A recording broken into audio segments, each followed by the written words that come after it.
Hello students, business statistics में आज हम जिस टॉपिक पर चर्चा शुरू कर रहे हैं वो है सारणियन या टेबुलेशन। देखिए, लास्ट क्लास में हम डिस्कस कर रहे थे क्लासिफिकेशन और वर्गीकरण को। तो समंकों के एकीकृत उनको संग्रह करने के बाद, कलेक्शन ऑफ डेटा के बाद हमने उनकी एडिटिंग की, उनका क्लासिफिकेशन किया। अब हम उनका कर रहे हैं टेबुलेशन या सारणियन।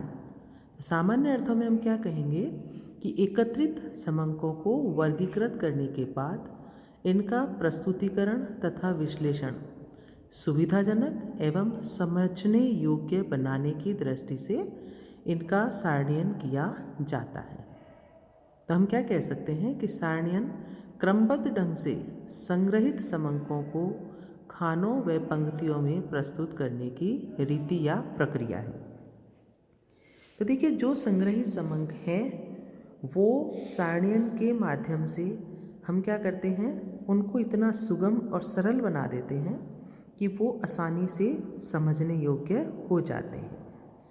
तो सारणियन के मुख्य रूप से अगर हम उद्देश्य देखें कि हम क्यों एक जो क्लासीफाई हमारे करे हुए डेटा हैं, जिनको वर्गीकृत किया, उनका हम टेबुलेशन क्यों करना चाह रहे हैं, तो सबसे पहले इस क्रम में हम लेते हैं समंकों को सरल रूप प्रदान करने के लिए उनका सारणियन किया जाता है।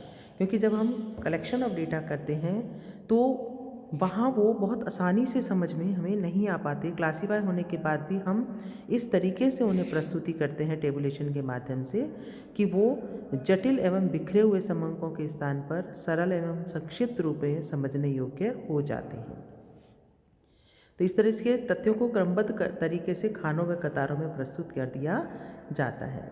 इसी तरीके से तुलनात्मक अध्ययन की सुविधा रहती है टू फैसिलिटेट कंपैरिजन। सारणियन में तुलना योग्य सामग्री को खानों व पंक्तियों में रखा जाता है और प्रत्येक भाग के योग होते हैं ताकि दो या अधिक श्रेणियों में तुलना सरलता से की जा सके। इसी तरीके समानता और विषमता का स्पष्टीकरण किया जा सकता है।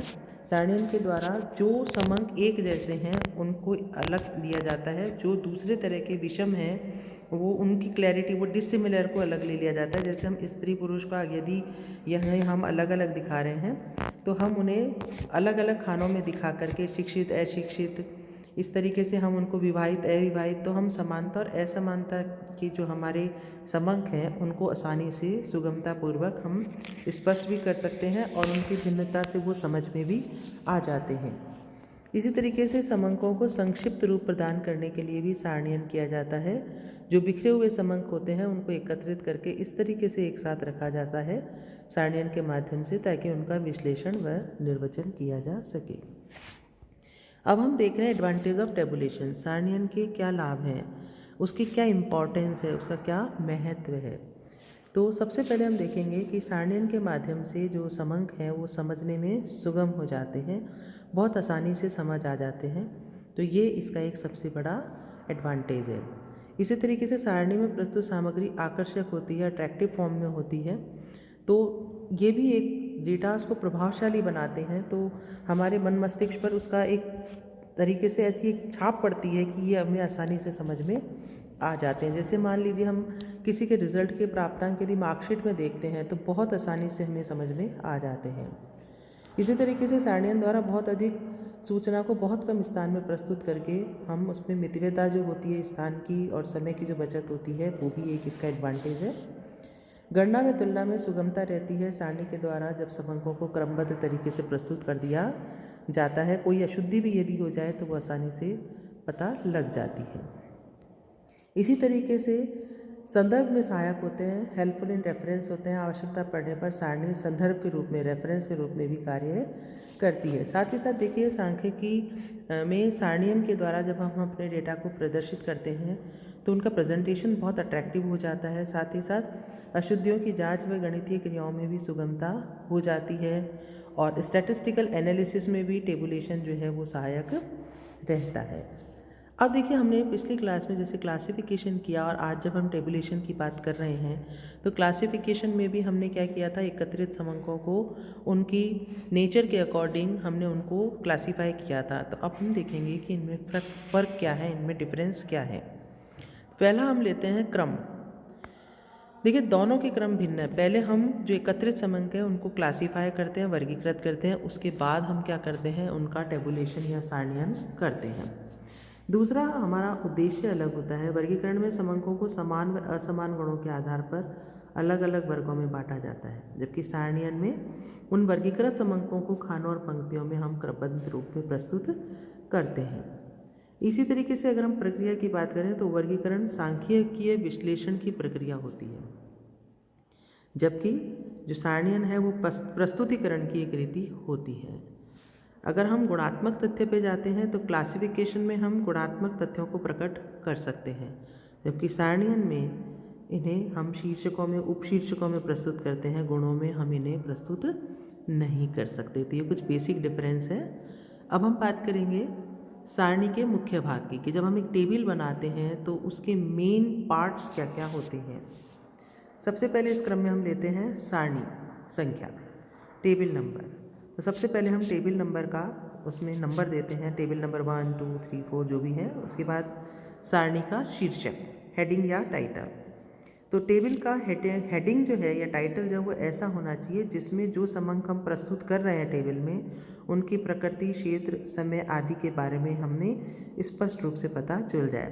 तो शीर्षक छोटा होना चाहिए लेकिन समंकों से संबंधित, उपयुक्त और स्पष्ट होना चाहिए। अब बात करते हैं हम उपशीर्षक और अनुशीर्षक की, कैप्शंस एंड स्टब्स की। देखो, एक टेबल में कई तरह के हम वर्टिकल कॉलम्स बनाते हैं या रोज हम बनाते हैं, तो इनकी संख्या समंकों एवं विषय की भिन्नता पर निर्भर करती है। तो जहाँ तक संभव हो हमें वर्टिकल खानों की संख्या कम होनी चाहिए तथा उनके उपशीर्षक व क्षैतिज यानी कि हॉरिजेंटल या पड़े हुए खानों के अनुशीर्षक स्पष्ट, सरल और संक्षिप्त होने चाहिए। एक टोटल का कॉलम भी होना चाहिए। सारणी का मुख्य पार्ट जो है, मेन पार्ट जो है वो होता है जिससे कि हमें टेबल को एकदम देख करके जिसे हम समझ सकते हैं। तो इसके हमें पहले एक प्लानिंग कर लेनी चाहिए और जो हमारे डेटा हैं, समंक हैं, उनको देख करके ही इसका मुख्य भाग तैयार किया जाना चाहिए। उसके बाद हम रेखाएं खींचते हैं और स्थान छोड़ते हैं। तो कितनी रेखाएं खींचें और कितना स्थान हम छोड़ें, ये इस बात पर निर्भर करता है कि हमारे एकत्रित आंकड़े क्या हैं, क्योंकि सारणी की सुंदरता इन्हीं पर निर्भर करती है। तो सबसे अच्छा तरीका यह है कि पहले सारणी का एक हम फ्रेम तैयार करें, उसका ढांचा तैयार करें और आवश्यकता के अनुसार हम उसमें क्या करते जाएं, सुधार करते जाएं और सारणी तैयार करें। उसके बाद क्रमबद्ध रूप में मदों की व्यवस्था करने पर सारणी उपयोगी व आकर्षक हो जाती है। तो हमें अरेंजमेंट ऑफ आइटम्स करना चाहिए। उसके बाद फुटनोट की बात आती है, टिप्पणी की बात आती है। तो सारणी के नीचे हम एक फुटनोट देते हैं जो अंकों या शब्दों के स्पष्टीकरण के लिए आवश्यक होता है। फॉर एग्जांपल, जैसे हमने किसी को छोटा करके किसी आइटम को यदि लिखा है, मान लो हमने GT लिखा है, तो हमें उसको बताना पड़ेगा दिस इज़ ग्रॉस टोटल। फिर आता है सोर्स ऑफ डेटा। हमें टेबल के नीचे जहाँ से हमने समंक एकत्रित करे हैं उसका उल्लेख करना अनिवार्य होता है। तो हम उल्लेख करने से हमें ये पता लगा, हम ये प्रूव कर सकते हैं कि जो डेटा हम प्रस्तुत कर रहे हैं वो हमने इस तरीके से एकत्रित करे हैं, वो फेक नहीं है। एक मैं आपको यहाँ एक टेबुलेशन का एक परफॉर्मा दिखा रही हूँ। तो सबसे पहले टाइटल देखो, आपने लिखा है टाइटल ऑफ द टेबल होना चाहिए। अब हम उसके जब खाने खींचते हैं टाइटल के बाद, तो सारणी की संख्या कौन सी, टेबल नंबर 1, 2, 3, 4। फिर देखो उपशीर्षक, कैप्शन, ये जितने भी हम एक टेबल में जो बनाते हैं वो सारे उपशीर्षक। उसके बाद रोज़ जो स्टब्स होते हैं और नीचे देखिए आप टोटल।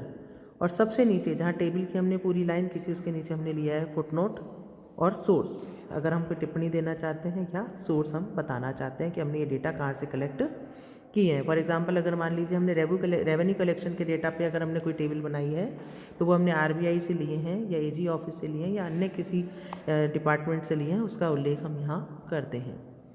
फिर आता है सारणीयन के नियम। देखो, सारणीयन के नियम यानी कि जब हम रूल्स ऑफ टेबुलेशन की बात कर रहे हैं तो एक सारणी बनाते समय हमें कितनी बातों का ध्यान रखना आवश्यक है। सबसे पहले सारणी की संख्या और शीर्षक। कि तो टेबल नंबर ऑफ हेडिंग का हमें ध्यान रखना आवश्यक है कि हम जो टेबल बना रहे हैं वो जो टेबल है उसका क्या नंबर है, उसके बाद हम जो उसमें इंफॉर्मेशन दे रहे हैं वो किस तरह की हम प्रस्तुत कर रहे हैं। फिर साइज़ ऑफ द टेबल, सारणी का आकार क्या रहेगा, कैप्शंस, टोटल, विश्लेषण, टिप्पणियाँ अगर हम उसमें कोई किसी तरह का कोई विश्लेषण कर रहे हैं, कॉलमों का गठन, अरेंजमेंट ऑफ कॉलम्स कितने होने चाहिए, vertical, horizontal, source of data, size of columns, ruling, arrangement of items according to importance, simple and economic, attractive in shape, unit of measurement हमने लीटर्स में लिया है, टन्स, किलोग्राम, जो भी हमने उसकी यूनिट ली है मेज़रमेंट की वो क्लियर होनी चाहिए। उसके बाद हम लेते हैं अप्रॉक्सीमेशन। यदि हमने मान लीजिए डेटास को अपने जो आंकड़े हैं उनको हमने संक्षिप्त किया है तो उनको हमने थाउजेंड्स में लिया है, हंड्रेड्स में लिया है, क्विंटल में लिया है, रुपीज़ में लिया है, डॉलर, पौंड, जिसमें भी हमने लिया है उसका हमें अप्रॉक्सीमेशन करना चाहिए। इसके बाद हम फिगर्स अकॉर्डिंग टू यूनिट हम लेते हैं, संख्या क्रम में हम उन्हें प्रस्तुत करते हैं, इकाई, दहाई या जो भी हम लेते हैं, मान लीजिए डबल नंबर में है, 1 नंबर में है तो वो भी हमें स्पष्ट रूप से उसमें दिखनी चाहिए। विविध मद, मिसलेनियस आइटम, जैसे किसी अंक समूह में से कुछ मदों को संबंधित अंक अगर हमने छांट लिया है, कुछ बच गए हैं तो उन्हें अलग अलग कॉलम में हम सन्ड्रीज के नाम से भी शो कर सकते हैं, मिसलेनियस के नाम से भी शो कर सकते हैं। जो समंक उपलब्ध नहीं हो सके हैं टेबल के लिए उनको नॉट अवेलेबल करके NA करके भी हम प्रस्तुत कर सकते हैं। इसी तरीके से हम कई संकेताक्षरों का प्रयोग करते हैं, यूज़ ऑफ डिफरेंट सिंबल्स जैसे होते हैं प्लस, माइनस, डिवीज़न एट्सेट्रा, वो हम उसमें उसका प्रयोग कर सकते हैं। इसी तरह से कुछ और बातें हैं जो टेबल बनाते समय हमें ध्यान रखनी चाहिए कि जैसे अनुसंधान का जो भी उद्देश्य है अनुसंधानकर्ता का, उसको ध्यान में रखकर उस सारणी के भाग, उपभाग, कॉलम जिसे हम कह रहे हैं, उनका आकार, उनमें जो भी उसको अपने आंकड़ों के अकॉर्डिंग, अपने अनुसंधान के अकॉर्डिंग जिस तरीके की टेबल उसके लिए सुविधाजनक रहेगी, खुद को समझने के लिए और अन्य की समझ में आने के लिए भी वही उसे तरीका अपनाना चाहिए। तो ये जितने भी हम रूल्स या रेगुलेशंस टेबल के लिए देख रहे हैं वास्तव में वो एक मात्र निर्देश या डायरेक्शन मात्र है, क्योंकि असल में या एक्चुअल में तो एक उत्तम सारणी जो होती है वो स्टैटिस्टिशियन की जो एफिशिएंसी है, उसका जो एक्सपीरियंस है उस पर डिपेंड करती है। इसके रेफरेंस में प्रोफेसर बाउलेट ने कहा है कि समंक संकलन तथा सारणियन में सामान्य ज्ञान ही प्रमुख आवश्यकता है और अनुभव उसका मेन गाइड उसको करता है, उसका एक्सपीरियंस उसको गाइड करता है। तो देखो, जब हम टेबल बनाते हैं तो ऐसा कोई फिक्स नॉर्म्स नहीं है, एज़ पर रिक्वायरमेंट जो डेटा कलेक्शन किया है उनको आसानी से सबको समझ आए, उनको इस तरीके से प्रस्तुत करने के हिसाब से हम टेबल में कॉलम, सब कॉलम बनाते हैं और इस तरीके से हम एकत्रित जो आंकड़े हैं उनको प्रस्तुत करते हैं। उनमें एक रूपता रहनी चाहिए, ऐसा भी नहीं हो कि हम उन्हें इस तरह से प्रस्तुत करें कि संबंधित आंकड़े हैं वो एक रूप में प्रस्तुत नहीं हो पाए। तो कुछ बातें बहुत व्यवहारिक होती है जिन्हें अनुसंधानकर्ता को अपने आवश्यकता के अनुसार प्रस्तुत करना पड़ता है। धन्यवाद।